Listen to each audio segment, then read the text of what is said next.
He thought he had built an empire no storm could touch, a name engraved in glass towers, a fortune stacked higher than his prayers ever were. But when the crash came, it wasn't just the markets that fell. It was everything that made him believe he was untouchable. In one night, the world he worshipped went silent, and silence has a way of showing a man who his God truly was. They say pride blinds you before the fall, but for Ethan Hale, it blinded him long after. He wasn't looking for mercy when he stumbled into that small-town diner on a rain-soaked Thursday. He was looking for a place to hide. His suit was wrinkled, his hands shaking, and the last bit of dignity he had left was clinging to a broken watch that no longer ticked. Behind the counter stood a woman who didn't know his name, and didn't need to. Her apron was faded, her smile simple, and her eyes carried a calm he'd never bought with all his millions. When she poured him coffee, she whispered a quiet, "God bless you." It was the first time he'd heard those words without cameras or charity galas, and somehow they hit harder than any loss he'd ever known. Ethan didn't know it then, but that moment, that humble act, would become the beginning of everything he thought he'd lost. Because sometimes, heaven rebuilds a man not through miracles or money, but through a woman who still believes in grace. Stay until the end. This story will remind you that God doesn't just rescue fortunes, He redeems souls. The storm didn't start with thunder. It began in silence, the kind that creeps into a man's office when all the phones stop ringing. Ethan stared at the news ticker flashing red, every number a reminder of what he'd lost. Investors vanished, partners stopped answering, and the empire he built on pride was collapsing. Somewhere in the chaos, he realized he'd mistaken applause for love. The city outside his window looked the same, tall, glittering, and indifferent. But inside, Ethan's reflection in the glass was no longer familiar. He looked like a man who had traded peace for power, and found neither. The silence pressed against his chest until breathing hurt. He poured himself another drink and told himself it wasn't over yet. But the headlines were merciless. Hale Industries declares bankruptcy. The name he once wore like armor now felt like a curse. Paparazzi waited outside his penthouse, eager to film the mighty fall. By nightfall, Ethan Hale, the man who owned half the skyline, was invisible. His phone buzzed once more. Not a rescue, but the final blow. A message from Melissa, the woman he once thought he'd marry. "I can't do this anymore. Don't call me." He stared at the screen until the words blurred. When he finally looked up, the city lights seemed to mock him. That night, he packed a single bag. No one stopped him as he walked out of the glass tower that used to bear his name. Rain fell hard, washing away the last traces of the man the world once cheered for. Every drop sounded like the echo of choices he wished he could undo. For the first time in years, Ethan had nowhere to go. He drove aimlessly through the night until the skyscrapers turned to open fields. Billboards gave way to trees and streetlights to stars. By dawn, he crossed the old sign that read, "Welcome to Willow Creek." He hadn't seen it since the day he left, chasing dreams too loud for love. Now it greeted him like a mirror he didn't want to face. His car sputtered before the diner, a place that hadn't changed in a decade. Steam rose from the asphalt as the morning sun broke through gray clouds. Inside, a handful of strangers sipped coffee, unaware of who had just walked in. Ethan removed his soaked jacket, avoiding the mirror behind the counter. He no longer wanted to see the man he'd become. The waitress noticed him before he spoke. She wasn't beautiful in the way magazines defined it, but there was light in her eyes. "Rough morning?" she asked softly, setting a mug before him. Her tone carried no judgment, only kindness. It disarmed him more than any accusation could have. "Something like that," he muttered, fingers trembling around the cup. The warmth of the coffee seeped into his cold hands. For a moment he closed his eyes and just breathed. He didn't know why it felt safe there, or why her presence steadied him, but something about her silence spoke louder than pity. When she turned to refill another glass, he noticed the small cross pendant around her neck. It wasn't for show. It looked worn, like something carried through storms. He remembered how his mother once prayed the same way this woman moved. Quiet, certain. It stirred something buried deep beneath years of greed. A memory of who he was before ambition hardened his heart. "Do you live around here?" she asked, wiping the counter. Ethan hesitated, unsure how to answer. "Used to," he said finally. "A long time ago." She smiled faintly. Funny how life brings us back where we started. Her words landed like truth spoken by an angel who didn't know her mission yet. He left a few bills on the table and stood to leave, but her voice stopped him at the door. "Sir," she called gently. "You forgot your change." He looked back, and in that single moment their eyes met. Something passed between them. Recognition without reason, grace without words. Outside, the wind carried the scent of rain and redemption. Ethan stood there staring at the diner window. Through the glass, she smiled at an elderly man, pouring coffee with the same warmth. For the first time in years, Ethan's heart ached, not from loss, but from longing to feel worthy again. He didn't yet know her name, but something told him heaven did. He spent that night in a cheap motel on the edge of town. Sleep didn't come easily. Memories did. Faces he'd betrayed, promises broken, deals signed with arrogance. In the darkness, he whispered a name he hadn't spoken in years, God's. But even then, he wasn't sure if heaven still listened. Morning found him restless and hollow. He stared at the ceiling, wondering how a man could own everything and still end up empty. He thought about the waitress, her eyes, her peace. Maybe grace didn't come to those who earned it, but to those who finally stopped running. And maybe she was proof of that. He returned to the diner the next day, unsure why. Maybe for breakfast. Maybe for another chance to feel human. When she saw him again, she just smiled. "No suits today?" she teased gently. He laughed for the first time in months, and it sounded almost like hope. "Name's Ethan," he said, offering a hand. "Grace," she replied with a nod that seemed heaven-sent. The irony didn't miss him, not after all he'd lost. It felt like God was speaking, not through thunder, but through a name. Grace, the one thing he never bought, but always needed. As he left that morning, the bell above the door chimed softly, like a benediction. The town stretched before him, quiet yet alive, as if waiting for his next step. For the first time in years, he didn't fear tomorrow, because something told him the fall wasn't the end. It was the beginning of redemption. And this time he wouldn't walk that road alone. The morning air in Willow Creek carried that rare kind of peace, the one that didn't come from silence, but from surrender. Ethan parked his car near the diner again, unsure whether he came for breakfast or forgiveness. He told himself it was just coffee, but his heart knew better. Something about that place felt sacred. Something about her presence made the noise inside him fade. Grace was already there, arranging fresh flowers on each table. Simple daisies, small touches that made an old diner feel alive again. Her movements were slow, deliberate, almost prayerful. Ethan stood by the door for a moment, watching, unsure if he was intruding. Then she turned, smiled, and suddenly the whole room felt brighter. "Back again?" she asked, voice soft but teasing. "Guess I couldn't stay away," he said, trying not to sound too honest. Grace chuckled. "Well, sit wherever you like. The corner booth's your spot now." He smiled faintly. "A table meant for one." "Maybe," she said, "but God has a way of filling empty chairs." Her words lingered even after she walked away. It wasn't flirtation, it was truth, wrapped in kindness. He wondered how someone so ordinary could speak with that kind of quiet conviction. Maybe it was faith, or maybe just the way she saw people, whole even when they were broken. And for the first time, Ethan wanted to be seen that way again. As she poured his coffee, their eyes met. For a brief moment, the world outside blurred into soft light and rain-streaked glass. He didn't know if it was nostalgia or something deeper, but he felt as if time had paused, giving him space to breathe again. "Everything okay?" she asked, sensing his silence. "You look miles away." "Just trying to remember who I used to be," he admitted. Grace tilted her head. "And who was that?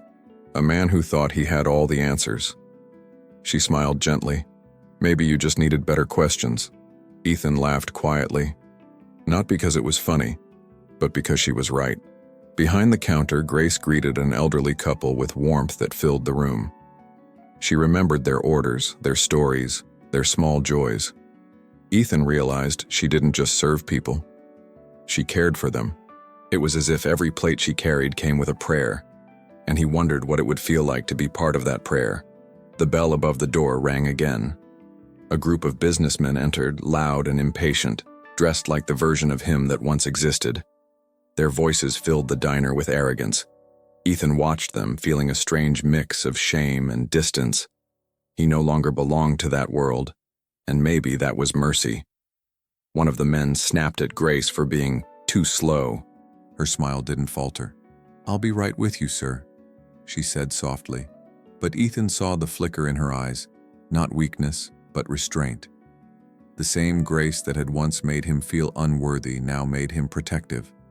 Before he knew it, he was standing up. "Hey," Ethan said, voice firm but calm.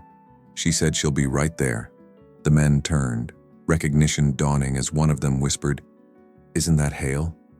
The bankrupt guy?" The laughter that followed was sharp. Ethan froze, the old pride rising like smoke from ashes. But then Grace's voice cut through, soft, steady, redeeming. "Sir," she said to the man, "coffee's free today. Maybe it'll help you taste kindness again." The diner went silent. Even Ethan couldn't breathe for a moment. The arrogance in the man's face melted under the weight of her words. And in that silence, Grace won.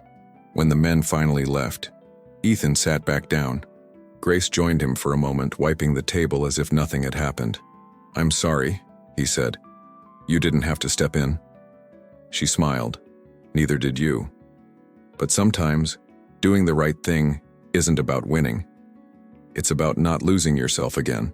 Ethan nodded, and for the first time he understood what strength looked like in softness. Rain began to fall outside again, tapping gently against the window. Grace glanced toward it, eyes distant but peaceful. "Rain always feels like a reset," she murmured, "like heaven washing the dust off everything we broke." Ethan followed her gaze. "I wish it were that easy." "Maybe it is," she whispered, almost to herself. "If you let it." The moment stretched, fragile and full of meaning. Ethan wanted to tell her everything, the downfall, the shame, the emptiness. But something inside stopped him. He wasn't ready to confess yet, not even to himself. And still, Grace looked at him as if she already knew. When he finally stood to leave, she handed him a paper napkin. "Here," she said with a small smile. He looked down. It wasn't just a napkin. On it, she had written a verse. "He restores my soul." Ethan swallowed hard. "Thank you," he whispered, voice breaking. She nodded, returning to the counter, her presence lingering like sunlight after rain. Ethan stepped outside, clutching the napkin like a fragile lifeline. The rain soaked through it, smudging the ink, but not the message. He realized some things are meant to fade just enough to be remembered. And that was exactly what Grace felt like. Driving back to the motel, Ethan replayed her words. He thought of her kindness, her courage, her calm. He'd spent years surrounded by people who wanted his wealth, never his soul. Now he'd met someone who saw what was left of it and didn't look away. That kind of mercy scared him more than failure ever did. That night he couldn't sleep. The storm outside echoed the one inside him. Somewhere between regret and longing, he whispered a prayer he hadn't said in years. "God, if you're still listening, thank you for the woman who reminded me you are." And for the first time in a long time, peace answered back. Days turned into weeks, and the diner became Ethan's quiet refuge. He still wore the same jacket, still sat at the same corner booth. But something about him was changing, the kind of change you don't see, only feel. He spoke less, listened more, and every day he found himself waiting for Grace's voice. It wasn't love yet. It was healing disguised as routine. Grace noticed too, not because she was looking, but because kindness always does. The way he smiled when she made a joke or how his hand stopped trembling when she poured his coffee. She didn't ask questions. She just offered presence. And in her quiet way, she was doing what sermons often failed to, showing grace, not speaking it. One evening, the diner stayed open later than usual. A storm had rolled in, trapping them inside while thunder whispered against the windows. Grace lit a few candles when the power flickered. The warm light painted her face in soft gold. Ethan thought she looked like someone heaven trusted with fragile souls. "You should head out," she said, glancing at the rain. "Not yet," he replied, his voice low, thoughtful. "There's something about storms that feels honest." Grace smiled faintly, maybe because they remind us we're not in control. He laughed softly. "You really believe that, don't you?" "With everything I've lost," she said. "Yes, because I survived it." He wanted to ask what she meant, but something in her tone stopped him. Her eyes, steady yet distant, hinted at stories that didn't need telling. They sat in silence, listening to rain hit the glass, two people rebuilt by what had broken them. For the first time, Ethan didn't feel like a stranger. He felt seen and forgiven for something he hadn't confessed yet. When the lights finally came back on, the world outside shimmered. The storm had passed, leaving streets glistening like glass. Grace stood, collecting the candles one by one. "Looks like the worst is over," she said quietly. Ethan nodded, but inside, he knew his storm was only beginning. He returned the next morning, guilt heavy in his chest. He'd been living a lie, letting her think he was just another traveler. But the truth was waiting to be told, and it terrified him. He'd fallen from grace before, and this time he didn't want to drag it down with him. Still, he couldn't walk away from what was healing him. "Morning," Grace greeted, her tone lighter than the day before. He smiled, but it didn't reach his eyes. "You ever keep a secret?" he asked. "Because you're afraid of how people will see you?" Grace paused, her hand resting on the coffee pot. "Sometimes," she said, "but if it's truth, it always finds its way out. And when it does, it sets you free." Her words pierced through him like sunlight after endless rain. Freedom, a word he hadn't earned, but suddenly longed for. He wanted to tell her everything, right there, between spilled sugar and morning light. But fear silenced him again. Grace didn't push.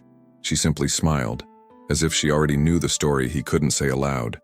Later that afternoon, a group of townspeople came in, familiar faces from Ethan's youth.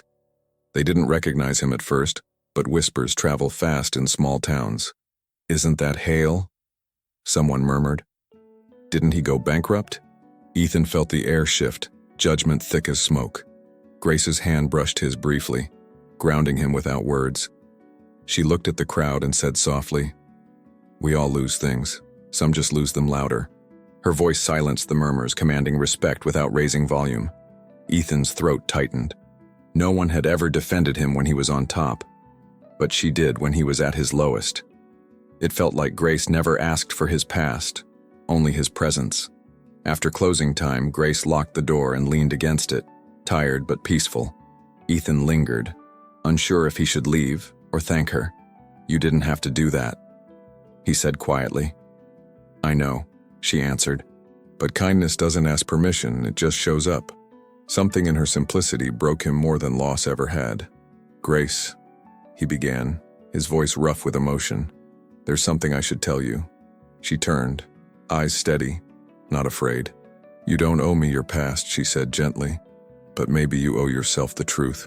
He hesitated, swallowing the shame he'd carried for years. "I was the man everyone loved, until money made me forget why I was even alive." Grace didn't flinch. She walked closer, resting her hand lightly on the counter between them. "Then maybe losing everything was the only way God could save you," she said. Her words hit like mercy, heavy, undeserved, healing. Ethan bowed his head, fighting tears he hadn't let fall in years. "I don't deserve kindness," he whispered. Grace smiled softly. "That's what makes it grace." He looked up, eyes glassy, searching hers for judgment, but found only peace. It terrified him and comforted him all at once, because love wrapped in mercy felt more dangerous than rejection ever had. The diner was quiet except for the hum of an old refrigerator. Rain started again outside, tapping faintly on the glass. Ethan breathed deeply, as if the air itself was forgiving. Grace turned to the window, her reflection bathed in soft gold. "You can't rewrite the past," she said, "but you can choose what you let it teach you." As he left that night, Ethan looked back once more. Grace was cleaning tables, humming softly, her back turned, but her presence filled the room. He realized she wasn't just the woman behind a counter. She was the sermon he didn't know he'd been waiting for. And in her silence, heaven had spoken louder than his sins. Outside, lightning flashed over the hills, not in anger but illumination. Ethan stood in the glow, drenched and trembling, yet alive again. He understood now that grace wasn't something you earned. It was something that found you when you stopped running. And maybe, just maybe, this time he'd stop long enough to stay, because what Grace never asked for was all she'd been sent to give. The morning after his confession, Ethan woke to the sound of church bells echoing across Willow Creek. He hadn't heard them in years, not since the day he left. Each chime felt like a heartbeat he'd tried to silence. He stood by the motel window, watching the small town awaken under golden light. Something inside whispered that grace doesn't erase guilt. It transforms it. He spent the day walking through the streets he once called home. Every corner carried a memory, every storefront a ghost. People still whispered when they recognized his face. But this time, their words didn't cut the same way. Maybe shame only hurts when you're still hiding. When he finally entered the diner, Grace was there, smiling like she always did. But behind that smile, there was something gentler, almost protective. "Rough morning?" she asked, wiping her hands on her apron. "More like a lifetime," he said with a faint grin. She nodded knowingly. "Then maybe it's time you stopped carrying it alone." Her words stayed with him all day. They followed him into the quiet moments and the sleepless nights. Ethan had spent years building walls high enough to keep the world out. But now one woman's kindness was tearing them down brick by brick. And for once, he wasn't afraid of being seen. That afternoon, a familiar car pulled up outside the diner, black, polished, and expensive. Melissa stepped out, umbrella in hand, her heels clicking against the pavement. The sight of her froze Ethan in place. Grace looked up from the counter, unaware of the storm walking in. And when the doorbell chimed, the past finally entered. "Ethan," Melissa said sharply, eyes scanning the small diner. "You're hard to find." Grace glanced between them, sensing tension like thunder before rain. "I didn't expect to see you here," he said quietly. Melissa's smile was all gloss and venom. "You didn't think I'd forget what you owe me, did you?" Every customer turned their head. Grace lowered her gaze, pretending not to hear. Ethan's chest tightened with shame, not for what she said, but for who he'd been. "Melissa, please. Not here," he murmured. "Oh, I think here is perfect," she said. "Where the mighty hail plays humble." Grace set down the coffee pot and walked toward them. "Ma'am," she said softly, "maybe this isn't the place." Melissa turned, ready to strike but faltered. There was something in Grace's eyes, calm, fearless, almost holy. "Who are you?" she sneered. "His savior?" Grace didn't flinch. "Just someone who believes people can change." The words hung heavy, silencing even the rain outside. Melissa laughed bitterly. "People don't change, sweetheart. They just pretend until they want something."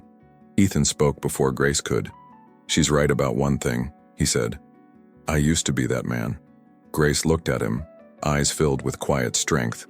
"But not anymore," he added firmly. "Not since I met her." Melissa's face hardened. "You've lost your mind." Ethan smiled faintly. "No, just my pride." The silence that followed was heavier than thunder. Melissa turned to leave, heels striking like echoes of his past. But before she stepped out, Grace called gently, "Wait." Melissa paused, her anger unraveling for a moment. Grace reached for a small wrapped pastry from the counter. "For the road," she said softly. "Storms are easier with something sweet." No one spoke after she left. Ethan sat down, breath trembling, heart undone. "You didn't have to do that," he whispered. Grace smiled. "Forgiveness isn't for her, it's for you." Tears welled up in his eyes before he could stop them. He covered his face, ashamed to cry in front of her. But Grace simply sat across from him, hands folded, eyes gentle. "No one's beyond repair, Ethan," she said quietly. "Not even the ones who broke themselves." He looked up, lost for words. In her presence, even his guilt felt safe. Later that night, Ethan walked Grace to her car after closing. The streetlights flickered and rain began to fall again. "Thank you," he said softly, "for standing by me today." She shook her head. "You don't owe me thanks. Just don't waste what God's trying to rebuild." Her words hit harder than any sermon he'd ever heard. They stood there, neither moving, both caught in the space between gratitude and something deeper.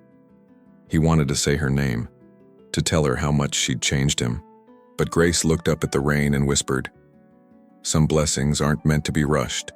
The droplets shimmered under the lamplight like tiny promises, and Ethan realized she was teaching him to slow down, not just in love, but in faith. That night he drove past the fields outside town. Lightning painted the sky, revealing silhouettes of barns and old fences. He thought of the life he'd built on ambition, and the one Grace was helping him rebuild on grace. He wondered if redemption always began this quietly. No miracles, no applause, just forgiveness, disguised as a woman who never asked for credit. At a red light, Ethan pulled the napkin from his pocket, the one that said, "He restores my soul." The ink had faded, but the message still lived. He pressed it to his heart and whispered, "I believe it now." And for the first time, he wasn't saying it for forgiveness. He was saying it for gratitude. Back at the diner, Grace wiped the counter and looked out at the rain. Somewhere deep inside, she felt that God was not just restoring Ethan, he was restoring something in her too. Because loving the broken never leaves you unchanged. And when she whispered her final prayer that night, her heart echoed the same truth she'd shown him. Grace doesn't wait for perfection. It meets you in the storm. The next morning, Willow Creek woke to heavy clouds, the kind that seemed to press against the earth like an unspoken warning. Inside the diner, Grace moved slower than usual. Her smile was still there, but her heart felt heavy. She couldn't explain it, only that storms never came without reason. Ethan arrived later than usual, his hair damp from the drizzle. "Morning," he greeted softly, noticing her quietness. She forced a smile. "Coffee?"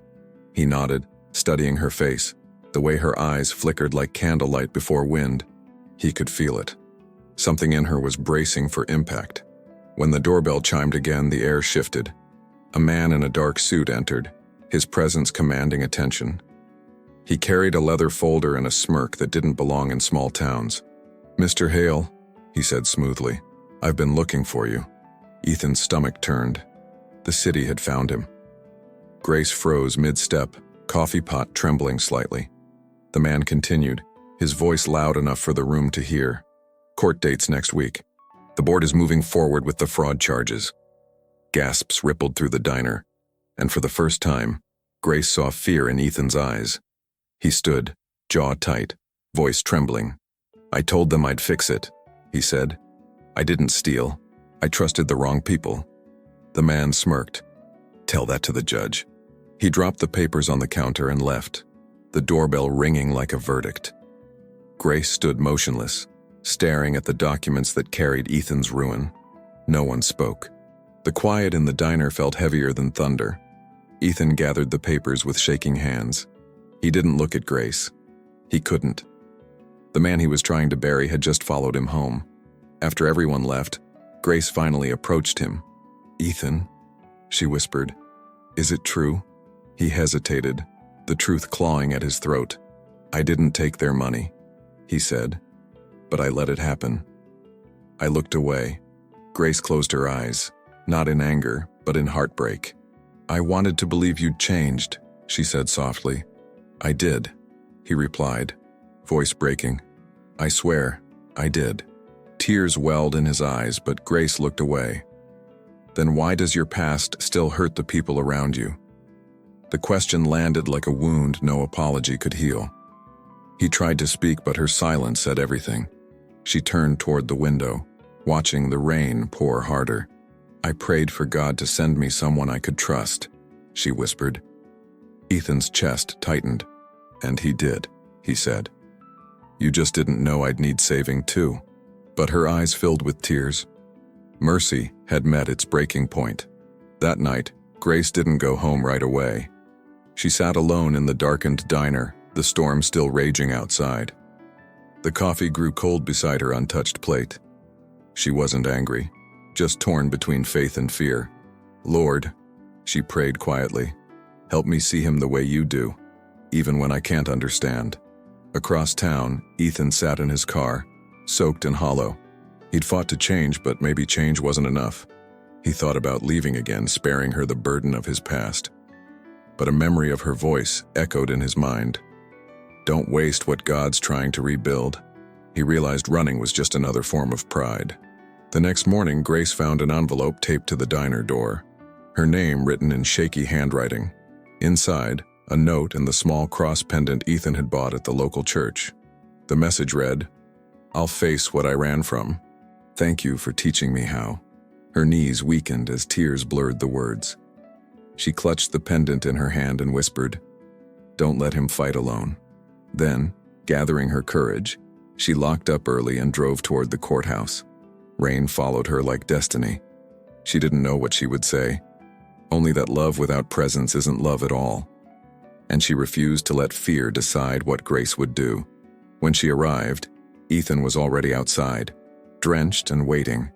He looked up, shocked to see her. "I told you not to come," he said. She stepped closer, rain matting her hair to her face. "You don't get to decide where Grace shows up." For a moment, the world fell completely silent.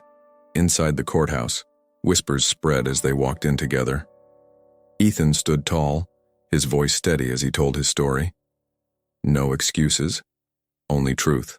And when the judge asked if anyone would speak on his behalf, Grace rose from her seat.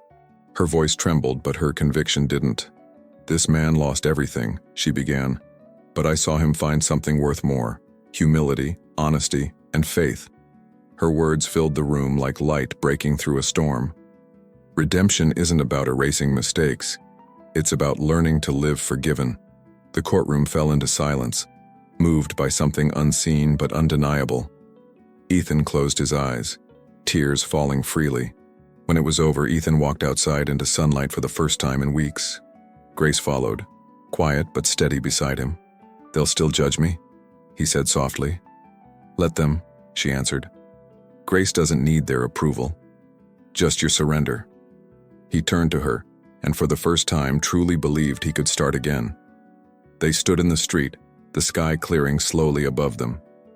The storm had passed, but its memory remained, proof that love tested by truth becomes stronger. Ethan took her hand, hesitant, reverent. "Thank you," he whispered, "for staying." Grace smiled through tears. That's what grace does. It stays. The days after the hearing felt strangely still.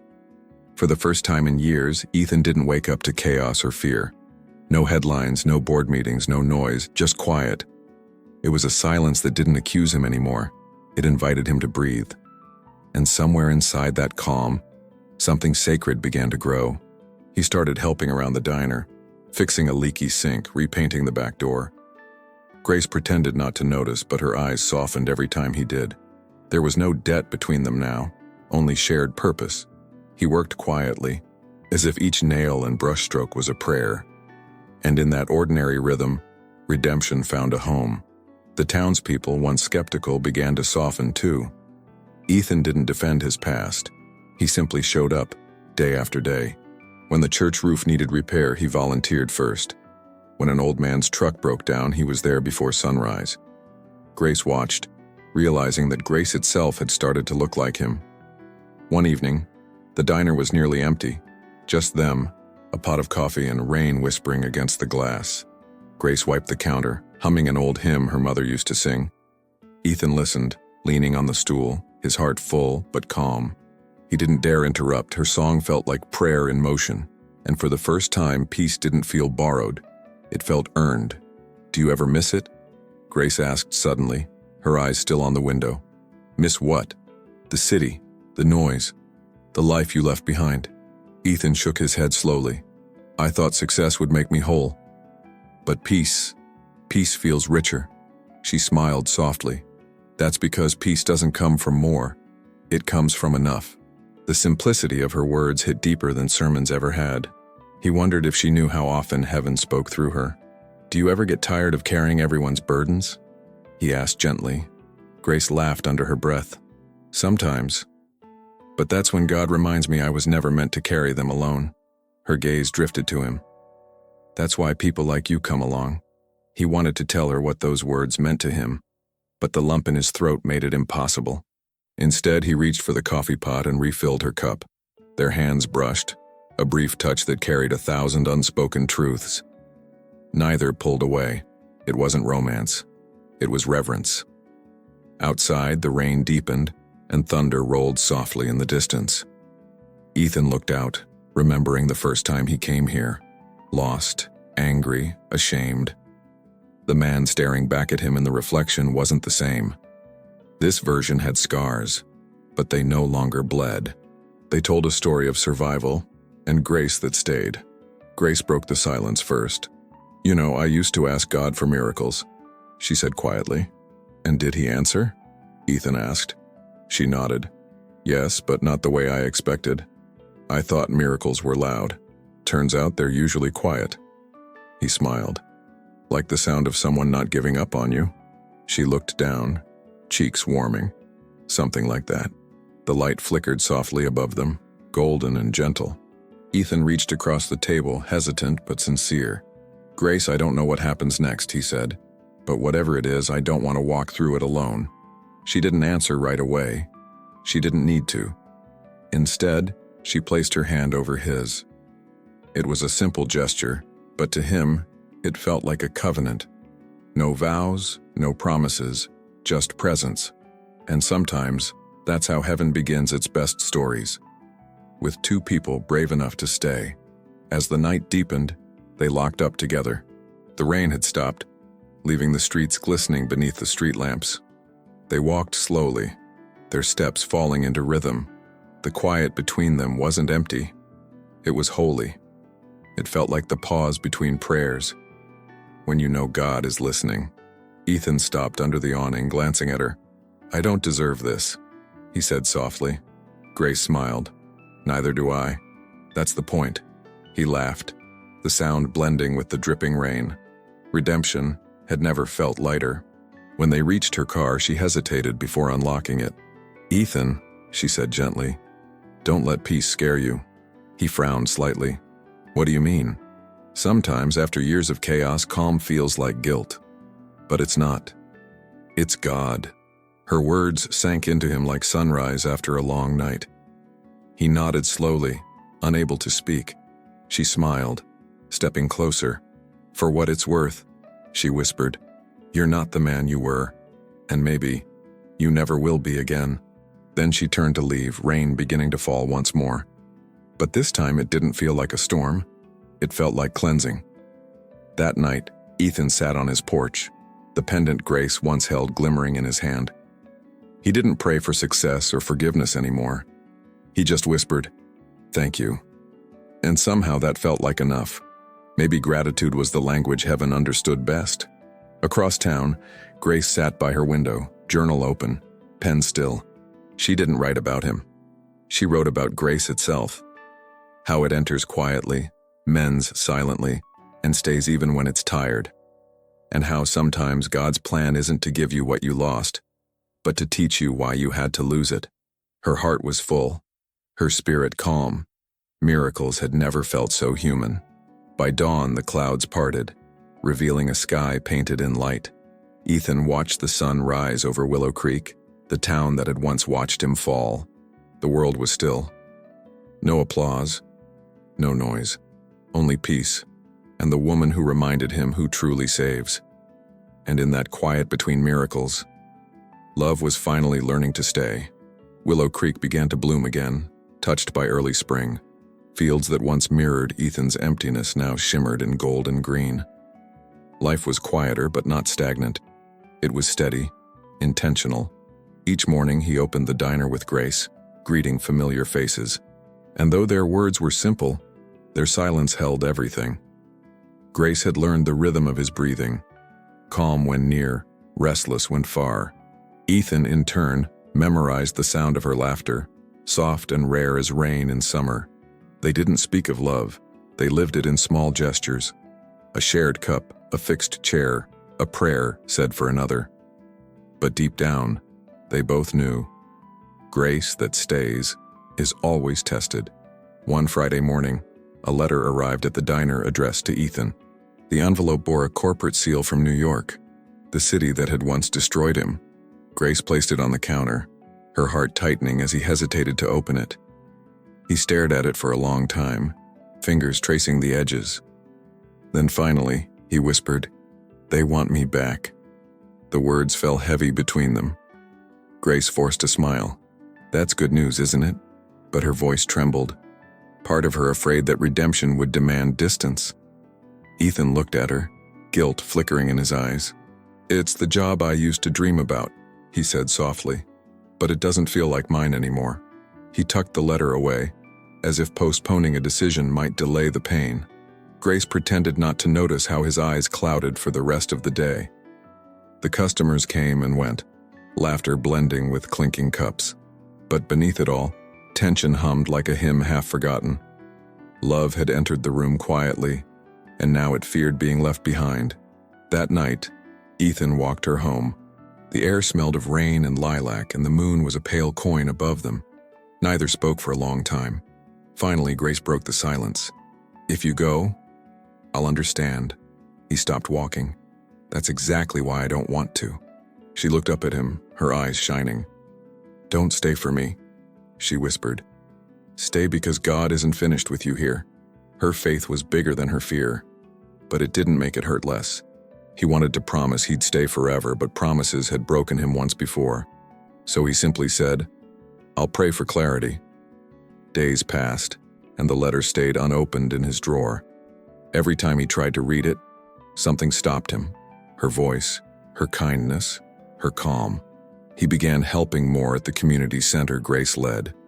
Together, they served meals, fixed walls, and listened to stories of those who'd lost hope.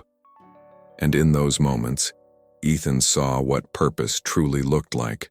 One afternoon, he found Grace sitting alone at the center steps. Her eyes were red, her hands folded around a worn Bible. "What's wrong?" he asked gently. She smiled faintly.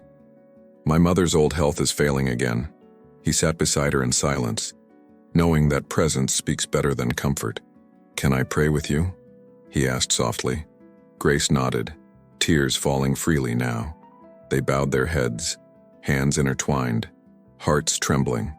And in that quiet, heaven felt near. Not because life was easy, but because faith refused to leave. When they looked up, her tears had turned to peace. That night, Ethan wrote a letter of his own. He didn't tell Grace, not yet, but he knew what it needed to say. He thanked the company for their offer, and declined, because he finally realized going back would mean leaving everything God had just restored. The next morning, he found Grace at the diner, pouring coffee as sunlight spilled through the window. He slid the opened envelope toward her. "I made my choice," he said quietly. She read the first few lines and gasped. "You said no." He nodded, smiling. "I already found what I was looking for." Grace blinked back tears, her heart swelling with gratitude and fear all at once. "Ethan, you gave up everything again." He reached across the counter, brushing his thumb against her hand. "No," he said softly. "This time I gave up nothing. I just chose better." Her smile trembled, luminous and full of quiet awe. For the first time, Grace didn't hold back. She leaned across the counter and hugged him tightly. It wasn't dramatic. It was gentle, healing, whole. Ethan closed his eyes, inhaling the scent of coffee and rain and something like redemption. It felt like coming home, again and again. When they pulled apart, the diner was empty, yet everything felt full. Outside, the wind carried the smell of spring, clean, alive, forgiving. Grace looked at him and said softly, "Sometimes staying is the bravest thing a heart can do." He smiled. "Then I guess we're both braver than we thought." And for the first time, he truly believed it. That evening, they sat outside the diner watching the sky fade into shades of gold and violet. The town moved quietly around them, unaware it was witnessing a miracle disguised as two ordinary people. Ethan reached for her hand, not out of need but gratitude. Grace didn't pull away. She held it like something holy. The silence between them spoke more than words ever could. Later, as they closed the diner, Grace looked at the empty tables and smiled. "This place used to feel lonely," she said. "Now it feels like promise." Ethan glanced around and nodded. "Maybe that's what grace does," he murmured. "It turns leftovers into blessings." She laughed softly, and that sound became his favorite prayer.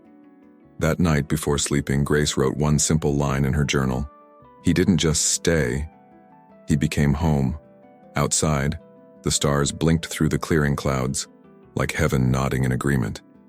In the stillness of Willow Creek, two hearts rested where they once broke, because love, when born of grace, always learns to stay. Months passed, and Willow Creek began to hum with quiet joy. The fields were ripe again, the air smelled of wheat and new beginnings. Life had found rhythm in small things. Coffee poured, prayers whispered, doors opened to kindness. Ethan no longer counted days by loss, but by grace. And grace, she no longer feared love, because this time it was built on truth. The diner became more than a place to eat. It became a refuge. People came not just for food, but for warmth, for hope. They spoke of that couple who turned pain into purpose. Grace always laughed and said, "We're just serving coffee." But the light in her eyes said otherwise. Ethan had taken over the morning deliveries. He'd drive through the golden fields, returning with sunlight in his smile. Sometimes he'd stop by the church, fixing what was broken without being asked. He said little, but his actions spoke 1,000 amens. Redemption had settled into him like peace after a long storm. One afternoon, a familiar car rolled into town, Melissa's. She stepped out, humbled in ways life sometimes insists upon. Grace noticed her before Ethan did. There was no bitterness, only compassion. Some wounds no longer bled when grace had done its work. Melissa approached the diner, hesitant. "Ethan," she said, voice trembling. "I came to say I'm sorry." He stood quietly, hands in his apron, eyes soft. "I forgave you long before you asked," he said. Grace smiled gently. Forgiveness never looked more like freedom. When Melissa left, the air felt lighter, like closure had finally found its place. Grace leaned against the counter, eyes glistening. "Proud of you," she whispered. Ethan shook his head. "Don't be. I'm just following your lead." She smiled. Then we both learned from the same teacher. As summer drew near, the community center announced a festival, Harvest of Hope. Grace was in charge, and Ethan volunteered before she could ask. They spent nights planning, laughing over details, sharing quiet glances between tasks. Love grew not in grand moments, but in the simple ones. And every smile was a prayer answered. The night of the festival glowed beneath lanterns and laughter. Children danced barefoot, music filled the warm air, and old friends embraced under string lights. Grace watched from the center stage, heart swelling with gratitude. Ethan approached, holding 2 cups of cider, his smile soft and sure. "Funny," he said, "how the harvest always comes after the storm." She looked at him, eyes shimmering. "Maybe that's the miracle." He handed her a cup, their fingers brushing. Neither pulled away. The music softened as if heaven itself leaned in to listen. And in that moment, silence felt divine. As they walked through the crowd, people greeted Ethan with warmth instead of whispers. He had become part of the town's story again, not as a warning, but as a witness. Grace introduced him to a child from the community center. "She's the reason we rebuilt the library," she said. Ethan knelt, smiling. "And she's the reason I believe in second chances." When the festival ended, the town gathered near the old oak by the church. Grace stood beside Ethan as lanterns floated into the night sky. Each light carried a prayer, a wish, a story reborn. Ethan closed his eyes, whispering, "Thank you for not giving up on me." Grace looked at him. Her prayer had already been answered. Later that night, under the fading music and starlight, Ethan took her hand. "I never thought I'd find love again," he said quietly. Grace smiled. "You didn't find it. You were found by it." He laughed softly, brushing a strand of hair from her face. "I guess that's what grace really is," he murmured. "Love that never stops looking." The wind picked up, scattering petals from the tables left behind. Grace leaned closer, her head resting against his shoulder. "I used to think redemption was about starting over," she whispered. Ethan nodded. "But it's really about learning to stay." And in that stillness, they both knew they'd finally come home. Weeks later, Ethan surprised Grace with something small but sacred. He'd bought the diner, not to own it, but to preserve it. He renamed it Second Cup. When she saw the new sign, tears welled in her eyes. "It's perfect," she said, a reminder that grace always pours twice. They celebrated that night with the townsfolk, laughter echoing through the streets. Music played from an old radio. Children danced, and joy filled every corner. Ethan watched Grace move through the crowd, light surrounding her like an answered prayer. He realized she wasn't the woman who saved him. She was the woman who showed him who did. And that truth became his forever vow. As the seasons turned, their love grew rooted in service, not sentiment. They rebuilt lives, not dreams. And when storms returned, they faced them with steady hands and open hearts. Because grace, once planted, doesn't fear the rain. It welcomes it. Their story had stopped being about pain and started being about purpose. Years later, people still spoke of Willow Creek, the town where a fallen man found faith again. Children would point to the diner sign and ask, "Why is it called Second Cup?" Grace would smile and answer, "Because everyone deserves one." And Ethan, now older but peaceful, would nod from behind the counter. He'd learned that some miracles don't come to rescue. They come to remain. One evening, as the sun dipped low and the bells began to ring, Grace closed her journal. She wrote one final line. Redemption doesn't erase the past. It rewrites the ending. Outside, Ethan flipped the diner sign to closed, then wrapped his arm around her shoulders. They stood in the doorway watching lanterns rise again above Willow Creek. And in the glow of forgiveness, their love, born of grace, finally came full circle. Because sometimes God doesn't give you the ending you expected. He gives you the one your soul was created for. Sometimes God doesn't rewrite our past. He redeems it. Ethan lost everything the world could offer, only to find what heaven had been saving all along. Grace that stays. And maybe that's your reminder today. That no fall is final when mercy still calls your name. If this story touched you, share it. Leave a comment saying Grace found me too, and don't forget to subscribe. Because on this channel, every story is a second chance.